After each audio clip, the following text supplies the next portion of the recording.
स्वागत है आप सबका फिर से सीवी क्लासेस के यूट्यूब चैनल पे।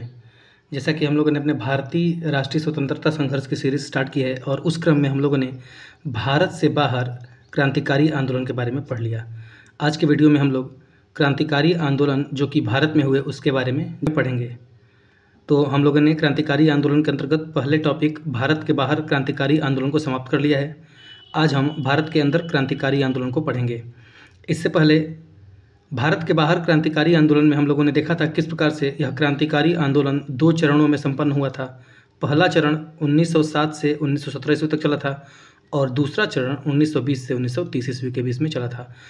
ये क्रांतिकारी आंदोलन क्यों प्रारंभ हुए और हम लोगों ने देखा था कि किस प्रकार से जब उदारवादी आंदोलन धीमा पड़ता गया उस समय क्रांतिकारी आंदोलन ने ही हमारे भारतीय राष्ट्रीय संघर्ष को आगे बढ़ाया। तो इन सब की चर्चा हम लोगों ने कर ली है। इसमें हम लोग डायरेक्ट अपने टॉपिक से स्टार्ट करते हैं। तो चलिए शुरू करते हैं अपने आज के टॉपिक को। हमारा टॉपिक है भारत में क्रांतिकारी आंदोलन और इसके अंतर्गत पहला प्रश्न है दामोदर हरि चापेकर को किस तिथि को फांसी दी गई। तो इसका सही आंसर होगा 18 अप्रैल 1898 ईस्वी में। दामोदर हरि चापेकर की बात करें तो इन्होंने पूना में प्लेग कमेटी के अध्यक्ष रैंड की हत्या कर दी थी और साथ ही साथ वहाँ के जो लेफ्टिनेंट गवर्नर थे आयर्स्ट उनकी भी हत्या कर दी, जिसके कारण इनको गिरफ्तार करके फांसी पर चढ़ा दिया गया। तो यह पूछा जाता है कि इनको कब फांसी पर चढ़ाया गया, तो 18 अप्रैल 1898 ईस्वी को। दूसरा प्रश्न है मित्र मेला किस वर्ष में वीर सावरकर द्वारा स्थापित एक क्रांतिकारी संगठन था। तो बात करें अगर मित्र मेला की तो इसकी स्थापना 1899 ईस्वी में वीडी सावरकर ने किया था। किसने? वीडी सावरकर ने। और यही मित्र मेला संघ बाद में जाके अभिनव भारत के नाम से स्थापित हुआ। तो सही आंसर क्या होगा? सही आंसर होगा 1899 ईस्वी में मित्र मेला संघ की स्थापना वीडी सावरकर द्वारा की गई थी। हमारा अगला प्रश्न है मित्र मेला आगे चलकर किस नाम से प्रसिद्ध हुआ था। तो अभी मैंने बताया कि मित्र मेला ही आगे चल के अभिनव भारत के नाम से जाना गया और इसकी स्थापना 1904 ईस्वी में हुई। अभिनव भारत से कई प्रश्न पूछे जाते हैं, तो चलिए एक एक करके इसको जान लेते हैं। सबसे पहले अभिनव भारत की स्थापना का स्थान पूछा जाता है, तो स्थान की बात करें तो अभिनव भारत की स्थापना महाराष्ट्र के नासिक में हुई थी। कहाँ पे? महाराष्ट्र के नासिक में। तो इसको भी ध्यान रखेंगे, यहाँ से भी प्रश्न बनते हैं। इसके संस्थापक की बात करें तो इसके संस्थापक वीडी सावरकर थे, इसको भी ध्यान रखेंगे। अगले प्रश्न को हल करने से पहले चलिए अनुशीलन समिति से संबंधित कुछ तथ्यों को जान लेते हैं, क्योंकि यहाँ से प्रश्न पूछे जाते हैं तो अक्सर कन्फ्यूज़न पैदा होती है। तो उसी कन्फ्यूज़न को दूर करने के लिए मैंने इस टॉपिक को यहाँ पे शामिल किया है। उसके बाद इससे संबंधित प्रश्नों को करेंगे। सबसे पहले बात करें अनुशीलन समिति की, तो अनुशीलन समिति की स्थापना प्रथम मित्रा या फिर इनको पी मित्रा भी कहा जाता है और पुलिन दास के द्वारा की गई। तो सबसे पहले पूछा जाए कि अनुशीलन समिति की स्थापना किसने की, तो पी मित्रा और पुलिन दास के द्वारा। उसके बाद 1907 ईस्वी में वारिंद्र कुमार घोष और भूपेंद्र नाथ दत्त के द्वारा इसे एक क्रांतिकारी संगठन के रूप में पुनर्गठित किया गया। अर्थात 1907 ईस्वी में जो अनुशीलन समिति थी वह एक क्रांतिकारी संगठन के रूप में पुनर्गठित की गई। किसके द्वारा? तो वारिंद्र कुमार घोष और भूपेंद्र नाथ दत्त के द्वारा। तो इसी वजह से कन्फ्यूज़न होती है। कभी कभी पूछ लिया जाता है कि अनुशीलन समिति नामक क्रांतिकारी संगठन की स्थापना किसने की, तो यहाँ पे हम बताएंगे वारिंद्र कुमार घोष और भूपेंद्र नाथ दत्त। क्यों? क्योंकि क्रांतिकारी संगठन के बारे में पूछा गया है। अगर केवल पूछा जाए कि अनुशीलन समिति की स्थापना किसने की, तो हमारा आंसर क्या होगा? तब हमारा आंसर होगा पी मित्रा अर्थात प्रथम मित्रा और पुलिन दास। इसको ध्यान रखेंगे। बाद में अनुशीलन समिति से अरविंद घोष भी जुड़े, तो इसको भी ध्यान रखेंगे। अनुशीलन समिति के एक सदस्य अरविंद घोष भी थे। उसके बाद अनुशीलन समिति की शाखाएं बनाई गई, जैसे कि पहली शाखा कलकत्ता में 1902 ईस्वी में बनाई गई प्रारंभ में। उसके बाद 1902 ईस्वी में ही मिदनापुर में एक शाखा बनाई गई। फिर जब इसका ज़्यादा विस्तार हो गया, इससे बहुत सारे लोग जुड़ने लगे, तो इसको विस्तार को दृष्टि में ध्यान रखते हुए ढाका में तीसरी शाखा 1908 ईस्वी में बनाई गई। तो ये सारी चीज़ें आप लोग ध्यान रखेंगे। वह कौन थे जिन्होंने अनुशीलन समिति की स्थापना की थी? तो जैसा कि मैंने बताया कि पी मित्र द्वारा, जिनका पूरा नाम प्रथम मित्र था, 1902 ईस्वी में कलकत्ता में अनुशीलन समिति की स्थापना की गई। अगला प्रश्न है वारिंद्र कुमार घोष के क्रियाकलापों ने एक गुप्त क्रांतिकारी संगठन को बंगाल में जन्म दिया। वह कौन था? तो वह था अनुशीलन समिति। मैंने बताया कि जब क्रांतिकारी संगठन की बात की जाए तो वारिंद्र कुमार घोष होगा या फिर भूपेंद्र कुमार घोष। तो इन चीज़ों को आप ध्यान रखेंगे और यहीं से कन्फ्यूज़न होता है और हम गलत कर देते हैं। अगला है कि अनुशीलन समिति कैसा संगठन था? तो अनुशीलन समिति एक क्रांतिकारी संगठन था। अगला प्रश्न है, ढाका में अनुशीलन समिति की स्थापना किस वर्ष में हुई? तो मैंने बताया कि अनुशीलन समिति की ढाका की शाखा की स्थापना 1908 ईस्वी में की गई। यहाँ पे 8 होगा, 1908। और किसके द्वारा की गई? तो पुलिन बिहारी दास के द्वारा। इसको ध्यान रखेंगे। अगला प्रश्न है, पटना में 1913 में अनुशीलन समिति की एक शाखा की स्थापना किसने की थी? तो पटना में 1913 ईस्वी में अनुशीलन समिति की एक शाखा की स्थापना सचिंद्र सन्याल के द्वारा की गई। इसको भी ध्यान रखेंगे। अगला प्रश्न है, सिस्टर निवेदिता किस गुप्त क्रांतिकारी संगठन की सदस्य थी? तो सिस्टर निवेदिता जो थी वह अनुशीलन समिति की ही एक सदस्य थी। अगला प्रश्न है, एक क्रांतिकारी ने 24 साल विभिन्न जेलों में व्यतीत किए, जिनमें से विभिन्न अवसरों पर कुल मिलाकर वह 2.5 वर्ष भूख हड़ताल पर रहे। उस क्रांतिकारी का नाम क्या था? तो वह क्रांतिकारी थे जोगेंद्र चंद्र चटर्जी, जो कि 24 साल तक विभिन्न जेलों में रहे और कुल 2.5 वर्ष तक भूख हड़ताल पर भी रहे। अगला प्रश्न है, Abhinav Bharat the secret revolutionary society की स्थापना 1904 ईस्वी में किसके द्वारा की गई? तो अभिनव भारत की स्थापना, जैसा कि मैंने बताया, कि वी डी सावरकर के द्वारा 1904 ईस्वी में की गई। और पूछा जाए किस स्थान पर की गई? तो नासिक, महाराष्ट्र में। इसको भी ध्यान रखेंगे। हमारा अगला प्रश्न है, अभिनव भारत नामक क्रांतिकारी संगठन स्थापित हुआ किस स्थान पे? तो अभिनव भारत की स्थापना नासिक, महाराष्ट्र में की गई थी। अगला प्रश्न है, युगांतर पार्टी का नेतृत्व किया था किसने किया था? तो युगांतर पार्टी का नेतृत्व जतीन्द्र नाथ मुखर्जी के द्वारा किया गया, जिनको कि बाघा जतिन के नाम से भी जाना जाता है। यह उपनाम भी इंपॉर्टेंट है, कभी कभी पूछा जा सकता है कि बाघा जतिन के नाम से किसे जाना जाता है? तो जतीन्द्र नाथ मुखर्जी को। अगला प्रश्न है, 1879 से 1915 ईस्वी में किस जेल में वी डी सावरकर, भाई परमानंद और आशुतोष लाहिड़ी ने अपना बंदी जीवन व्यतीत किया था? तो इन तीनों ने अपना बंदी जीवन सेलुलर जेल में व्यतीत किया था। अगले प्रश्न में हम वी डी सावरकर के बारे में कुछ तथ्यों को जानेंगे, जहां से डायरेक्ट एग्जाम में प्रश्न पूछे जाते हैं और पूछे भी गए हैं। पहला तथ्य इनके बारे में है कि इन्होंने अभिनव भारत नामक क्रांतिकारी संगठन की स्थापना की, जिसके बारे में हम लोगों ने कई बार चर्चा कर ली।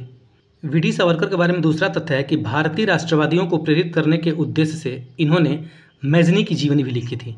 तो ये बात भी इनके बारे में बिल्कुल सही है। तीसरा उनके बारे में कथन है कि उन्होंने भारत का स्वतंत्रता संग्राम 1857 नामक पुस्तक लिखी, जो कि 1857 के विद्रोह का एक राष्ट्रवादी दृष्टिकोण प्रदान करती है। तो ये बात भी बिल्कुल सही है। यह पुस्तक इंपॉर्टेंट है, डायरेक्ट पूछी जाती है। अगला इनके बारे में बात सही है कि ब्रिटिश कैद से मुक्त होने के लिए वे एक चलते जहाज जिसका नाम SS मोरिया था उससे कूद पड़े। और यह घटना कब की है? 8 जुलाई 1910 ईस्वी को। यह जहाज का नाम भी महत्वपूर्ण है, पूछा जा सकता है कि ब्रिटिश कैद से मुक्त होने के लिए वी डी सावरकर किस जहाज से कूद पड़े थे? तो SS मोरिया। या फिर ऐसे भी पूछा जा सकता है कि SS मोरिया क्या है? तो यह एक जलपोत था। अगला प्रश्न है, वर्ष 1906 ईस्वी में किस स्थान पर प्रथम स्वदेशी डकैती या फिर लूट हुई थी? तो 1906 ईस्वी में रंगपुर में सबसे पहले स्वदेशी डकैती या फिर लूट की गई थी। मोस्ट इंपॉर्टेंट क्वेश्चन है, ध्यान रखेंगे। अगला प्रश्न है, खुदीराम बोस किस घटना से संबंधित थे? तो खुदीराम बोस मुजफ्फरपुर बम कांड से संबंधित थे। इसी मुजफ्फरपुर बम कांड में खुदीराम बोस और प्रफुल्ल चाकी ने मुजफ्फरपुर में किंग्स फोर्ट की गाड़ी पर बम फेंका था, जिसके बाद इनको गिरफ्तार कर लिया गया। और गिरफ्तार किए जाने के बाद प्रफुल्ल चाकी ने क्या किया? आत्महत्या कर ली पुलिस से बचने के लिए, और खुदीराम बोस को फांसी पे लटका दिया गया। और इस प्रकार खुदीराम बोस भारत के वह पहले व्यक्ति बने जो सबसे कम आयु में फांसी पर चढ़े थे। अभी प्रश्न बनता है कि सबसे कम आयु पर फांसी पर चढ़ने वाले वह क्रांतिकारी कौन थे? तो वह थे खुदीराम बोस। इसको भी ध्यान रखेंगे। अगला प्रश्न है, मुजफ्फरपुर में किंग्स फोर्ट की हत्या का प्रयास कब किया गया था? तो मुजफ्फरपुर में किंग्स फोर्ट की हत्या का प्रयास 30 अप्रैल 1908 ईस्वी को किया गया था। किसके द्वारा? तो खुदीराम बोस और प्रफुल्ल चाकी के द्वारा, जिसमें प्रफुल्ल चाकी ने आत्महत्या कर दी थी और खुदीराम बोस को फांसी पर लटका दिया गया था। और इस प्रकार खुदीराम बोस सबसे कम उम्र में फांसी पर चढ़ने वाले व्यक्ति बने। अगला प्रश्न है, मुजफ्फरपुर बम कांड 1908 ईस्वी से कौन संबंधित थे? तो प्रफुल्ल चाकी एवं खुदीराम बोस। इसके बारे में हम लोगों ने चर्चा कर ली है। अगला प्रश्न है, खुदीराम बोस ने मुजफ्फरपुर में किंग्स फोर्ट की हत्या का प्रयास किस वर्ष किया था? तो खुदीराम बोस ने मुजफ्फरपुर में किंग्स फोर्ट की हत्या का प्रयास 30 अप्रैल 1908 ईस्वी को किया था। अगला प्रश्न है, वह कौन भारतीय था जिसे स्वतंत्रता संग्राम में शामिल होने के कारण 18 वर्ष की आयु में फांसी दे दी गई थी? तो वे व्यक्ति थे खुदीराम बोस, जिनको 11 अगस्त 1908 ईस्वी को फांसी दे दी गई। अगला प्रश्न है, किस प्रकरण में अरविंद घोष पर मुकदमा चला था? तो अलीपुर बम मामले में अरविंद घोष पर मुकदमा चलाया गया था। अगला है, अलीपुर षड्यंत्र केस में रिहाई के बाद अरविंद घोष ने कौन सा अंग्रेजी समाचार पत्र निकाला? तो जब अलीपुर षड्यंत्र केस से अरविंद घोष रिहा हो गए तब उन्होंने कर्मयोगी नामक समाचार पत्र निकाला था। मोस्ट इंपॉर्टेंट क्वेश्चन है, ध्यान रखेंगे। अगला प्रश्न है, अलीपुर षड्यंत्र मामले में सरकारी गवाह नरेंद्र गोसाई की जेल में गोली मारकर हत्या किसने की थी? तो अलीपुर षड्यंत्र मामले में सरकारी गवाह नरेंद्र गोसाई की जेल में कन्हाई लाल दत्त तथा सत्येंद्र बोस ने गोली मारकर हत्या कर दी। संक्षेप में अलीपुर षड्यंत्र को जान लेते हैं। जब खुदीराम बोस और प्रफुल्ल चंद्र चाकी ने किंग्सफोर्ड की हत्या का प्रयास किया था, उसकी पूरी योजना को ही अलीपुर षड्यंत्र कहा जाता है और इसी मामले में अरविंद घोष को गिरफ्तार भी किया गया था। अगला प्रश्न है, कलकत्ता स्थित मणिक तल्ला में 1908 ईस्वी में किसने बम बनाने का कारखाना खोला था? तो हेमचंद्र कानूनगो के द्वारा कलकत्ता स्थित मणिक तल्ला में 1908 ईस्वी में बम बनाने का कारखाना खोला गया। अगला प्रश्न है, बाल गंगाधर तिलक को लोकमान्य विशेषण कब दिया गया था? तो जैसा कि मैंने सबसे पहले प्रश्न में ही बताया था कि किस प्रकार चापेकर बंधुओं के द्वारा प्लेग कमेटी के अध्यक्ष की हत्या की गई थी, तो ऐसा कहा गया अंग्रेजों के द्वारा कि इनको उकसाने का कार्य बाल गंगाधर तिलक ने किया है और इनको देशद्रोह की धारा लगाकर उनको गिरफ्तार कर लिया गया। उसके बाद जब यह वहाँ से रिहा हो गए तो काफ़ी इनकी लोकप्रियता बढ़ गई और उसी के बाद इनको लोकमान्य उपाधि मिली। और यह घटना कब की है? तो यह घटना है जुलाई 1897 ईस्वी की। तो इस प्रकार क्रांतिकारी आंदोलन के दौरान ही उनको लोकमान्य की उपाधि दी गई। तो अच्छा प्रश्न है, ध्यान रखेंगे। अगला प्रश्न है, स्वतंत्रता आंदोलन के क्रांतिकारी आतंकवादियों का पहला महत्वपूर्ण साहसिक कार्य बर्रा डकैती कहाँ पर हुई थी? तो जो बर्रा डकैती है वह पूर्वी बंगाल में हुई थी। कब हुई थी? जून 1908 ईस्वी में। कभी कभी यह भी पूछा जा सकता है कि बर्रा डकैती जो हुई थी तो बर्रा स्थान कहाँ पे है? तो वह पूर्वी बंगाल में स्थित है। अगला प्रश्न है, किसने बड़ी बुद्धिमानी के साथ अलीपुर षड्यंत्र मामले में अरविंद घोष का बचाव किया था? तो चितरंजन दास ने अलीपुर षड्यंत्र मामले में अरविंद घोष का बचाव किया था और उसी के बाद उनको रिहा कर दिया गया था। और फिर वहाँ से निकलने के बाद उन्होंने जो पहली पत्रिका निकाली उसका नाम क्या था? उसका नाम था कर्मयोगी। इसके बारे में हम लोगों ने भी पढ़ा है। अगला प्रश्न है, निष्क्रिय विरोध के सिद्धांत का प्रतिपादन किसने किया था? तो निष्क्रिय विरोध के सिद्धांत का प्रतिपादन अरविंद घोष के द्वारा किया गया। इन्होंने कहा कि अंग्रेजों का तब तक विरोध करना चाहिए जब तक यह देश छोड़ के नहीं चले जाते। इसी को अरविंद घोष का निष्क्रिय विरोध का सिद्धांत कहा जाता है। अगला प्रश्न है, लाठी क्लब की स्थापना किसने की थी? तो लाठी क्लब की स्थापना बाल गंगाधर तिलक के द्वारा की गई। अगला प्रश्न है, 1908 ईस्वी में बाल गंगाधर तिलक को कारावास कितने वर्षों के लिए हुई थी? तो 1908 ईस्वी में बाल गंगाधर तिलक को कुल 6 वर्ष के लिए कारावास हुआ था। और क्यों हुआ था? क्योंकि उन्होंने प्रफुल्ल चाकी और खुदीराम बोस के द्वारा जो हमला किया गया था किंग्सफोर्ड पे, उसका समर्थन किया गया था, जिसके कारण इनको गिरफ्तार करके 6 वर्ष की जेल कर दी गई। और जब 6 वर्ष बाद यह फिर से लौट के आएंगे तो उसके बाद यह होम रूल लीग आंदोलन की स्थापना करेंगे और साथ ही साथ कांग्रेस के नरम दल और गरम दल के लोगों में समझौता कराने में इनका विशेष योगदान होगा। अगला है, किस स्वतंत्रता सेनानी ने जेल की दीवारों पर महाकाव्य कमला लिखा था? तो वीडी सावरकर ने जेल की दीवारों पर कमला नामक महाकाव्य को लिख दिया था। अगला प्रश्न है, 1910 ईस्वी में अभिनव भारत संघ की एक शाखा के रूप में वीर भारत सभा का गठन किसने किया था? तो 1910 ईस्वी में अभिनव भारत संघ की एक शाखा के रूप में वीर भारत सभा का गठन केसरी सिंह बारहट के द्वारा किया गया, जो कि गोपाल सिंह खरवा के सहयोगी थे। अगला प्रश्न है, किस मामले में वीडी सावरकर को वर्ष 1911 ईस्वी में अंडमान और निकोबार द्वीप समूह की कुविख्यात सेलुलर जेल में आजीवन भेजे जाने की सजा दी गई थी? तो नासिक षड्यंत्र मामले में, जो कि 1909 ईस्वी में हुआ था, उसी मामले में वीडी सावरकर को सेलुलर जेल भेज दिया गया। अगला प्रश्न है, लॉर्ड हार्डिंग पर बम फेंकने वाले क्रांतिकारी का नाम क्या था? तो लॉर्ड हार्डिंग पर बम फेंकने वाले क्रांतिकारी का नाम था रास बिहारी बोस और इन्होंने यह बम 22 दिसंबर 1912 ईस्वी को फेंका था। अगला प्रश्न है, किस क्रांतिकारी नेता ने कलकत्ता के क्रूर पुलिस कमिश्नर चार्ल्स टेगॉट की हत्या का प्रयास किया था? तो गोपीनाथ शाह ने कलकत्ता के क्रूर पुलिस कमिश्नर चार्ल्स टेगॉट की हत्या का प्रयास किया था और यह प्रयास 12 जनवरी 1924 ईस्वी को किया गया। अगला प्रश्न है, मुजफ्फर अहमद, S.A. डोंगे, शौकत उस्मानी तथा नलिनी गुप्ता किस षड्यंत्र के लिए गिरफ्तार किए गए थे? तो ये सभी कानपुर बोल्शेविक षड्यंत्र कांड 1924 ईस्वी के लिए गिरफ्तार किए गए थे। इन सबके नाम भी इंपॉर्टेंट है क्योंकि कभी कभी यहाँ से प्रश्न बनाए जा सकते हैं कि कौन कौन कानपुर बोल्शेविक षड्यंत्र कांड में शामिल थे या फिर शामिल नहीं थे। अगला प्रश्न है, क्रांतिकारी जिसे महंत प्यारेलाल हत्याकांड में सजा मिली थी वह कौन थे? तो केसरी सिंह बारहट थे, जिन्हें की महंत प्यारेलाल हत्याकांड में सजा मिली थी। अगला प्रश्न है, भारतीय मुसलमान सामान्य रूप से उग्रवादी आंदोलन की ओर आकर्षित नहीं हुए, इसका सबसे मुख्य कारण क्या था? तो इसका मुख्य कारण यह था कि उग्रवादियों द्वारा हिंदू अतीत का राग आलापने की नीति, क्योंकि जितने भी हिंदू क्रांतिकारी थे वह हिंदू धर्म से अपनी प्रेरणा लेते थे और उसी का बखान भी करते थे, जिसके कारण मुसलमान क्रांतिकारी आंदोलन से अक्सर दूर रहे। अगला प्रश्न है, 1923 से 28 ईस्वी के काल में भारतीय राजनीति में क्रांतिकारी कार्यविधि की पुनरावृत्ति का कारण क्या था?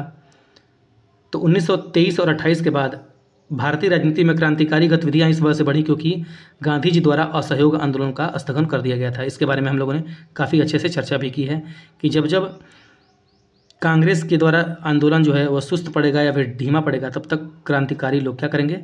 अपने आंदोलन द्वारा राष्ट्रीय आंदोलन को आगे बढ़ाएंगे। अगला प्रश्न है, हिंदुस्तान रिपब्लिकन एसोसिएशन का गठन सन 1924 ईस्वी में कहाँ पर किया गया था? तो हिंदुस्तान रिपब्लिकन एसोसिएशन का गठन 1924 ईस्वी में कानपुर में किया गया था। और इसको कभी कभी HRA भी दे के पूछा जा सकता है कि HRA का गठन कहाँ पे हुआ था? तो कानपुर में। अगला प्रश्न है, हिंदुस्तान रिपब्लिकन एसोसिएशन के संस्थापक सदस्य कौन कौन थे? तो हिंदुस्तान रिपब्लिकन एसोसिएशन या फिर HRA के संस्थापक सदस्य सचिंद्र नाथ सन्याल जो कि उसके अध्यक्ष थे, राम प्रसाद बिस्मिल, जोगेश चंद्र चटर्जी तथा चंद्रशेखर आज़ाद थे। ये सभी नाम महत्वपूर्ण है, यहाँ से प्रश्न अक्सर पूछे जाते हैं। अगला प्रश्न है, हथियारों के माध्यम से ब्रिटिश शासन को पलटने के लिए काकोरी कांड की योजना 1925 ईस्वी में किस संगठन के सदस्यों द्वारा बनाई गई थी? तो काकोरी कांड जो था उसकी योजना हिंदुस्तान रिपब्लिकन एसोसिएशन के द्वारा ही बनाई गई थी। जैसा कि हमने पढ़ा कि 1924 ईस्वी में किस प्रकार से HRA का गठन हुआ और 1924 ईस्वी में गठन के बाद इसके द्वारा आयोजित प्रथम क्रांतिकारी घटना जो थी वह काकोरी घटना ही थी। तो कभी कभी ऐसे भी प्रश्न पूछे जा सकते हैं कि HRA द्वारा सबसे पहले जो क्रांतिकारी घटना की गई वह कौन सी थी? तो वह काकोरी ट्रेन डकैती ही थी। तो इसको भी ध्यान रखेंगे। अगला प्रश्न है, कौन हिंदुस्तान रिपब्लिकन एसोसिएशन के एक महत्वपूर्ण सदस्य थे जिन्होंने अपने सहयोगियों के साथ काकोरी ट्रेन में लूट को अंजाम दिया था? तो वह थे अशफाक उल्लाह खान। ये नाम भी महत्वपूर्ण है, इसको भी ध्यान रखेंगे। अगला प्रश्न है, काकोरी षड्यंत्र केस किस वर्ष हुआ था? तो काकोरी कांड 9 अगस्त 1925 ईस्वी को हुआ था। यह डेट भी महत्वपूर्ण है, कई एग्जाम में पूछी गई है। तो पूछा जाए काकोरी षड्यंत्र किस वर्ष हुआ? तो 9 अगस्त 1925 ईस्वी को। अगला प्रश्न है, इन पंक्तियों को किसने लिखा था? सरफरोशी की तमन्ना अब हमारे दिल में है, देखना है जोर कितना बाजुए कातिल में है। तो इसको बिस्मिल ने लिखा था। ये राम प्रसाद बिस्मिल नहीं है बल्कि ये हैं बिस्मिल अजीमाबादी जिन्होंने इस पंक्ति को लिखा था और इन्होंने अपनी पत्रिका सबाह में 1922 ईस्वी में इसको छापा था। तो आपको राम प्रसाद बिस्मिल और इस बिस्मिल में अंतर रखना है क्योंकि अक्सर एग्जाम में आप यहाँ पे गलत कर सकते हैं। तो अगर पूछा जाए कि सरफरोशी की तमन्ना अब हमारे दिल में है, देखना है जोर कितना बाजुए कातिल में है, यह पंक्ति किसने लिखी? तो बिस्मिल अजीमाबादी के द्वारा, ना कि राम प्रसाद बिस्मिल के द्वारा। ये लाइन यहाँ पे दोबारा टाइप हो गई है। प्रश्न यहाँ से है, प्रश्न है कि अपनी फांसी से पूर्व किस क्रांतिकारी ने पीने हेतु दिए गए दूध को अस्वीकार कर दिया और कहा कि अब मैं केवल अपनी माँ का दूध पीऊँगा? तो ऐसा राम प्रसाद बिस्मिल ने कहा था। अगला प्रश्न है, काकोरी ट्रेन डकैती कांड में किन क्रांतिकारियों को फांसी की सजा दी गई थी? तो काकोरी ट्रेन कांड के अंतर्गत राम प्रसाद बिस्मिल, अशफाक उल्लाह खान, रोशन लाल तथा राजेंद्र लाहिड़ी को फांसी की सजा दी गई थी। हालांकि इस घटना के बाद कुल 29 क्रांतिकारियों को गिरफ्तार किया गया था, लेकिन अगर फांसी की सज़ा की बात की जाए तो कुल 4 लोगों को फांसी दी गई, अशफाक उल्लाह खान, रोशन लाल तथा राजेंद्र लाहिड़ी और राम प्रसाद बिस्मिल को। अगला प्रश्न है, वह कौन क्रांतिकारी था जिसने काकोरी कांड में मुकदमे का सामना नहीं किया था? तो वह व्यक्ति थे चंद्रशेखर आज़ाद, क्योंकि यह वहाँ से फरार हो गए थे। अगला प्रश्न है, काकोरी षड्यंत्र कांड का वह एकमात्र क्रांतिकारी कौन था जो पुलिस गिरफ्तारी से बच निकला था? तभी मैंने बताया कि वह थे चंद्रशेखर आज़ाद। अगला प्रश्न है, कौन काकोरी कांड मुकदमे का सरकारी वकील था? तो काकोरी कांड मुकदमे का सरकारी वकील जगत नारायण मुल्ला थे। अगला प्रश्न है, किसने कहा था कि दरो दीवार पे हसरत की नज़र करते हैं, खुश रहो अहले वतन हम तो सफ़र करते हैं? तो यह कथन वाजिद अली शाह ने किया था और इसका प्रयोग अक्सर क्रांतिकारियों के द्वारा जेल में किया जाता था। वाजिद अली शाह कौन थे? तो वाजिद अली शाह अवध के अंतिम नवाब थे। तो पूछा जाए कि अवध के अंतिम नवाब कौन थे? तो वाजिद अली शाह। अगला प्रश्न है, काकोरी केस के अभियुक्तों के बचाव हेतु किसकी अध्यक्षता में एक समिति का गठन हुआ? तो काकोरी केस के अभियुक्तों को बचाव हेतु गोविंद बल्लभ पंत की अध्यक्षता में एक समिति का गठन किया गया था। अगला प्रश्न है, किस क्रांतिकारी की फांसी गोरखपुर जेल में हुई थी? तो जैसा कि मैंने बताया कि काकोरी कांड में 4 लोगों को फांसी की सजा हुई थी, जिसमें से अगर पूछा जाए कि किस क्रांतिकारी की फांसी गोरखपुर जेल में हुई थी, तो राम प्रसाद बिस्मिल की हुई थी। हालांकि इन सबसे पूछा जाता है कि सबकी अलग अलग किस जेल में फांसी हुई थी, जिनके बारे में हम लोग आगे चर्चा करेंगे। अगला प्रश्न है, भारतीय स्वतंत्रता के लिए फांसी पाने वाले प्रथम रिकॉर्डेड मुस्लिम का नाम क्या था? तो भारतीय स्वतंत्रता आंदोलन के लिए फांसी पाने वाले प्रथम रिकॉर्डेड मुस्लिम का नाम था अशफाक उल्लाह खां, जिन्हें कि 19 दिसंबर 1927 ईस्वी को फांसी दी गई। अगला प्रश्न है, भगत सिंह ने नौजवान भारत सभा की स्थापना कब की थी? तो मार्च 1926 ईस्वी में भगत सिंह ने नौजवान भारत सभा की स्थापना की थी। कई बार इसका स्थान भी पूछा जाता है, तो इन्होंने इसकी स्थापना लाहौर में की थी। कहाँ पे? लाहौर में। अगला प्रश्न है, बम का दर्शन द फिलॉसफी ऑफ बम किसने लिखा था? तो भगवती चरण बोहरा ने बम का दर्शन या फिर द फिलॉसफी ऑफ बम लिखा था। अगला प्रश्न है, एक क्रांतिकारी ने 24 साल विभिन्न जेलों में व्यतीत किए, जिनमें से विभिन्न अवसरों पर कुल मिलाकर वह 2.5 वर्ष भूख हड़ताल पर रहा। उसका नाम क्या था? तो उसका नाम था जोगेश चंद्र चटर्जी। इसकी चर्चा हम लोगों ने पिछले प्रश्न में भी कर ली है, दोबारा यह ऐड हो गया है। अगला प्रश्न है, किसने सचिंद्र सन्याल द्वारा स्थापित हिंदुस्तान रिपब्लिकन एसोसिएशन का नाम बदलकर हिंदुस्तान सोशलिस्ट रिपब्लिकन एसोसिएशन कर दिया? तो चंद्रशेखर आज़ाद ने सचिंद्र सन्याल द्वारा स्थापित हिंदुस्तान रिपब्लिकन एसोसिएशन का नाम बदल के हिंदुस्तान सोशलिस्ट रिपब्लिकन एसोसिएशन कर दिया था। अगला प्रश्न है, हिंदुस्तान सोशलिस्ट रिपब्लिकन एसोसिएशन की स्थापना किस वर्ष में हुई थी? तो हिंदुस्तान सोशलिस्ट रिपब्लिकन एसोसिएशन की स्थापना सितंबर 1928 ईस्वी में की गई थी। कभी कभी इसका शॉर्ट फॉर्म भी दे दिया जाता है HSRA, तो यहाँ से कंफ्यूज नहीं होना है। अगला प्रश्न है, अपनी फांसी के पूर्व किस क्रांतिकारी ने पीने हेतु दिए गए दूध को अस्वीकार कर दिया और कहा कि अब मैं केवल अपनी माँ का दूध लूंगा? तो ऐसा कथन राम प्रसाद बिस्मिल ने कहा था। अगला प्रश्न है, किस महिला क्रांतिकारी ने दीक्षांत समारोह में अपनी उपाधि धारण करते समय अंग्रेज गवर्नर जो कि कुलाधिपति थे उन पर गोली चलाई थी? तो बीना दास द्वारा यह कार्य किया गया था। कब किया गया था? फरवरी 1932 ईस्वी में। अगला प्रश्न है, चटगांव विद्रोह का सर्वाधिक सक्रिय नेता कौन था? तो चटगांव विद्रोह का सर्वाधिक सक्रिय नेता सूरसेन थे। अगला प्रश्न है, किसने स्वतंत्रता आंदोलन के एक अंश के रूप में चटगांव शस्त्रागार छापा में भाग लिया था? तो प्रीति लता वाडेकर ने चटगांव शस्त्रागार छापा में भाग लिया था। अगला प्रश्न है, कौन प्रसिद्ध महिला क्रांतिकारी थी जिसे चटगांव शस्त्रागार हमला मामले में आजीवन कारावास की सजा हुई थी? 1939 ईस्वी में उनके छूटने के बाद वे भारत की कम्युनिस्ट पार्टी में शामिल हुई। वह महिला थी कल्पना दत्ता। अगला प्रश्न है, बंगाल की वामपंथी महिला नेताओं में 1942 ईस्वी में किस संगठन की स्थापना की थी? तो बंगाल की वामपंथी महिला नेताओं ने 1942 ईस्वी में महिला आत्मरक्षण समिति की स्थापना की थी। अगला प्रश्न है, महिला आत्मरक्षण समिति की प्रमुख सदस्य कौन थी? तो महिला आत्मरक्षण समिति के प्रमुख सदस्य थीं रानी मित्रदास गुप्ता, मणिकुंतला सेन और रेणु चक्रवर्ती। अगला प्रश्न है, किस क्षेत्र के साम्यवादियों ने इस नारे के साथ अपना भारी अभियान शुरू किया कि अमेरिकी मॉडल को सागर में फेंको? तो ऐसा कार्य उत्तर पश्चिमी त्रावणकोर स्टेट के क्षेत्र में किया गया। अगला प्रश्न है, भारतीय साम्यवाद का प्रवर्तक कौन था? तो भारतीय साम्यवाद का प्रवर्तक थे M.N. रॉय। अच्छा प्रश्न है, ध्यान रखेंगे। अगला प्रश्न है, ताशकंद में भारतीय कम्युनिस्ट पार्टी की स्थापना किसने की थी? तो ताशकंद में भारतीय कम्युनिस्ट पार्टी की स्थापना मानवेंद्र नाथ रॉय के द्वारा 17 अक्टूबर 1920 ईस्वी को की गई। अगला प्रश्न है, भारतीय कम्युनिस्ट पार्टी की स्थापना कानपुर में कब की गई थी? तो भारतीय कम्युनिस्ट पार्टी की स्थापना कानपुर में 26 दिसंबर 1925 ईस्वी को की गई। अगला प्रश्न है, उस ICS अफसर का नाम क्या था जो कम्युनिस्ट आंदोलन के लिए गुप्त रूप से काम करता था तथा जिसने भारत में अंग्रेजी साम्राज्य पर भीतरघात किया था? तो वह व्यक्ति थे HV कामत। इंपॉर्टेंट प्रश्न है, ध्यान रखेंगे। अगला प्रश्न है, कानपुर में 1925 ईस्वी में स्थापित कम्युनिस्ट पार्टी ऑफ इंडिया का अधिवेशन किसकी अध्यक्षता में संपन्न हुआ था? तो कानपुर में 1925 ईस्वी में स्थापित कम्युनिस्ट पार्टी ऑफ इंडिया का अधिवेशन सिंगार वेल्लू चेट्टियार की अध्यक्षता में संपन्न हुआ। चलिए अब हम कुछ प्रमुख क्रांतिकारी संगठन और उनके संस्थापकों के बारे में जानते हैं। अगर हम बात करें मित्र मेला की, तो इसकी स्थापना 1899 ईस्वी में VD सावरकर के द्वारा की गई। दूसरा है अनुशीलन समिति, जिसकी स्थापना 1902 ईस्वी में प्रमथ नाथ मित्र या फिर P मित्रा के द्वारा की गई। तीसरा है अभिनव भारत, जिसकी स्थापना 1904 ईस्वी में VD सावरकर के द्वारा ही की गई। अगला संगठन है गदर पार्टी, जिसकी स्थापना 1913 ईस्वी में लाला हरदयाल के द्वारा की गई।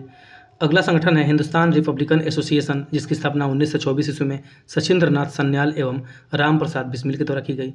अगला है भारत नौजवान सभा, तो इसकी स्थापना 1924 ईस्वी में भगत सिंह के द्वारा की गई। चलिए कुछ प्रमुख षड्यंत्र और उनके वर्ष तथा उनसे संबंधित व्यक्तियों के बारे में जान लेते हैं, जहाँ से प्रश्न पूछे जाते हैं। पहला है अलीपुर षड्यंत्र, जो कि 1908 ईस्वी में हुआ, और इससे संबंधित व्यक्ति कौन कौन थे? वारिंद्र घोष और अरविंद घोष। दूसरा षड्यंत्र है नासिक षड्यंत्र, जो कि 1909 ईस्वी में हुआ, और इससे संबंधित व्यक्ति थे अनंत लक्ष्मण कन्हारे। मैं बता दूं कि इन सब की चर्चा हम लोग अपने कंप्लीट मॉडर्न इंडियन हिस्ट्री में करेंगे। यहाँ पर हम बस उस षड्यंत्र के नाम, उनके वर्ष और उनसे संबंधित व्यक्तियों की चर्चा कर रहे हैं, जहाँ से अक्सर ही एग्जाम में प्रश्न पूछे जाते हैं। अगला है हावड़ा षड्यंत्र, जो कि 1910 ईस्वी में हुआ। अगला षड्यंत्र है सतारा षड्यंत्र केस, जो कि 1910 ईस्वी में ही हुआ। अगला षड्यंत्र है दिल्ली षड्यंत्र, जो कि 1912 ईस्वी में हुआ, और इससे संबंधित व्यक्ति थे रास बिहारी बोस। अगला षड्यंत्र है विक्टोरिया षड्यंत्र, जो कि 1914 ईस्वी में हुआ था।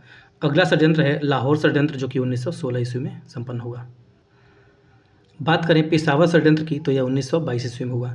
अगला है कानपुर षड्यंत्र, जो कि 1924 ईस्वी में हुआ, और इससे संबंधित व्यक्ति थे मुजफ्फर अहमद, S.A. डांगे, शौकत उस्मानी और नलिनी गुप्ता। अगला षड्यंत्र है काकोरी षड्यंत्र, जो कि 1925 ईस्वी में हुआ। इससे संबंधित व्यक्ति थे राम प्रसाद बिस्मिल, रोशन लाल सिंह, राजेंद्र लाहड़ी और अशफाक उल्ला खान। अगला षड्यंत्र है लाहौर षड्यंत्र, जो कि 1928 ईस्वी में हुआ, और इससे संबंधित व्यक्ति थे भगत सिंह, राजगुरु और सुखदेव। अगला षड्यंत्र है छठगांव शस्त्रागार हमला, जिसको कि चिटगांव आर्मरी रेड भी कहते हैं, और यह 1930 ईस्वी में हुआ, और इससे संबंधित व्यक्ति थे सूर्यसेन और कल्पना दत्त। अगला षड्यंत्र है मेरठ षड्यंत्र, जो कि 1929 ईस्वी में हुआ, और यह जो है, और इससे संबंधित व्यक्ति थे स्प्रेड, ब्रैडल और हचिनसन। आप लोग इसके क्रम को भी ध्यान देंगे, क्योंकि हम लोगों ने डेट वाइज अरेंज किया है, तो कभी कभी अरेंजमेंट में भी कभी कभी आपसे कूट वाले क्वेश्चन में अरेंज करने के लिए पूछा जा सकता है। अक्सर एग्जाम में इस समय क्रांतिकारियों को दी जाने वाली सजाओं को भी पूछा जा रहा है, तो चलिए जान लेते हैं कि प्रमुख क्रांतिकारियों को कौन कौन सी सजा दी गई। बात करें खुदीराम बोस की, तो उनको फांसी दी गई। अगर वी डी सावरकर की बात करें, तो उनको काला पानी की सजा दी गई। बात करें जतिन दास की, तो भूख हड़ताल से संबंधित थे। ऐसा क्यों? क्योंकि जतिन दास जो थे वह कुल 64 दिनों तक उन्होंने राजनीतिक बंदी के अधिकार को पाने के लिए भूख हड़ताल किया, और उसके बाद इनकी जेल में ही मृत्यु हो गई थी। तो कभी कभी पूछा भी जाता है कि वे कौन से क्रांतिकारी थे जिनकी मृत्यु जेल में उपवास के दौरान हुई, तो वे थे जतिन दास। और क्यों किया था इन्होंने उपवास? क्योंकि यह चाहते थे कि उन्हें एक राजनीतिक बंदी का दर्जा दिया जाए। इसी वजह से उन्होंने 64 दिन का भूख हड़ताल भी किया था। अगले हैं चंद्रशेखर आज़ाद, जो कि मुठभेड़ के दौरान मारे गए। अगले हैं भगत सिंह, जिनको फांसी दी गई। फिर राजगुरु को भी फांसी दी गई, और सुखदेव को भी फांसी दे दी गई। इन तीनों को फांसी कब दी गई? तो 23 मार्च 1931 ईस्वी को, और इस दिन शहीद दिवस के रूप में भी मनाया जाता है। अगले हैं बटुकेश्वर दत्त, जिनको कि काला पानी की सजा दी गई। अगले हैं राम प्रसाद बिस्मिल, जिनको कि फांसी दी गई। अगले हैं राजेंद्र लाहड़ी, जिनको कि फांसी दी गई। फिर रोशन सिंह थे, जिनको कि फांसी दी गई। अगले थे अशफाक उल्ला खान, और इनको भी फांसी दी गई। कभी पूछा जाता है कि अशफाक उल्ला खान को किस जेल में फांसी दी गई थी, तो फैज़ाबाद जेल में इनको फांसी दी गई। अगले हैं कल्पना दत्त, जिनको कि आजीवन कारावास दिया गया, और अंत में सूर्यसेन थे, जिनको कि फांसी दे दी गई।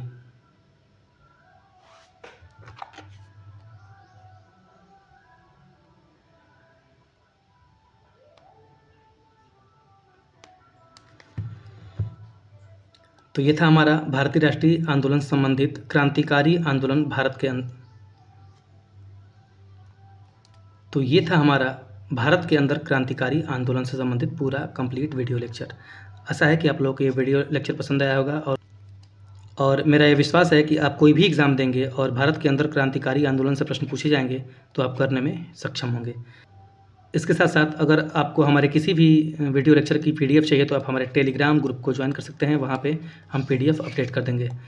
और अगर आप लोगों को वीडियो पसंद आता है तो जितना हो सके दोस्तों के साथ शेयर ज़रूर करें, और अभी तक चैनल को सब्सक्राइब नहीं किया है तो सब्सक्राइब ज़रूर करें। मिलते हैं अगले वीडियो में अगले टॉपिक के साथ, तब तक के लिए बने रहिए हमारे साथ। Thank you.